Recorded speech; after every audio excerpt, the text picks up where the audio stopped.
शुक्रिया जगत। और हालांकि इससे पहले नालागढ़ के गुरुकुंड गौशाला में हुए हमला मामले में आरोपी पक्ष ने भी उनके साथ मारपीट का आरोप लगाया है। आरोपी पक्ष ने कहा है कि वो गुरुकुंड गौशाला में किसी पर हमला करने के लिए नहीं गए थे, बल्कि अभिनंदन जैन, सूरज और अशकू कुमार अपने 2 अन्य साथियों के साथ वहां अपने पद से इस्तीफा देने के लिए गए थे, जहां गौशाला में मौजूद लोगों ने उनसे बदसलूकी की और जाति सूचक शब्द बोलकर उन पर हमला कर दिया। अब मैं नगर पालिका गौशाला में काम करता हूँ और गोरालाल जी अब ये गौशाला साँभ रहे हैं। फिर ये साथ में मेरे को लेके थे, फिर वहाँ गए। वहाँ पे जाके ही पहले तो बदतमीजी गोरालाल जी से हुई, फिर सूरज जी से हुई, फिर जो वो बाबा जी थे उन्होंने इनके पूरा हाथ उठाया।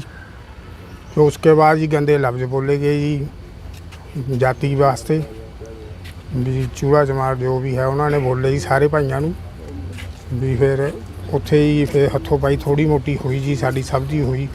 सूरज जी तो उन्होंने लंबा ही पा लिया जी, कई जने पै गए थे इन्हां पर।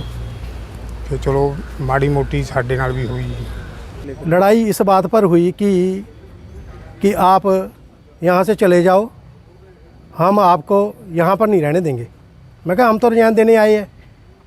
ये हमारे सूरज बिष्ट जी उठे, इन्होंने उनको समझाया कि आप भाई गाली गलोच ना करो, तो इनको लगे बोलने, कहते हो नीच, चल बाहर। बाबा कहता जोगिंदर सिंह जी है जो वहाँ पे है, वो ना सदस्य है गौशाला के, ना उनका गौशाला से कोई लेना देना है, ठीक है जी।